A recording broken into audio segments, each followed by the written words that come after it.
ભરૂચ જિલ્લામાં ઉકાઈ જમણા કાંઠા નહેરના નવીનીકરણ બાદ 35 દિવસ બાદ ફરી પાણી પુરવઠો શરૂ થયો છે। ઉકાઈ જમણા કાંઠા નહેરમાં 1200 ક્યુસેક પાણી છોડવામાં આવ્યું છે, જે અંકલેશ્વર અને હાંસોટ તાલુકામાં સિંચાઈ તેમજ પીવાનું પાણી પૂરું પાડે છે। પાણી પુરવઠો શરૂ થતાં ખેડૂતોમાં ખુશીનો માહોલ જોવા મળી રહ્યો છે। ઉલ્લેખનીય છે કે કમોસમી વરસાદને કારણે અંકલેશ્વર અને હાંસોટ તાલુકામાં ડાંગરના પાકને વ્યાપક નુકસાન થયું હતું, જેને ધ્યાનમાં રાખીને આ નહેરનું કામ માત્ર 35 દિવસમાં પૂર્ણ કરીને ફરી શરૂ કરવામાં આવ્યું છે।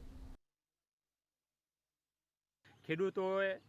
શ્રી ઈશ્વરસિંહ ટી પટેલ સાહેબને નવેમ્બર-ડિસેમ્બર માસની અંદર રજૂઆત કરી કે આ વર્ષે અમને ડાંગરનો ઉનાળુ પાક પકવવા માટે પાણી આપો અને 3 મહિના બંધ ન રાખવાનું સૂચન કરી શ્રી ઈશ્વરસિંહ ટી પટેલ સાહેબ અને રાજ્ય સરકાર ભૂપેન્દ્રભાઈ પટેલ સાહેબની સરકાર દ્વારા એ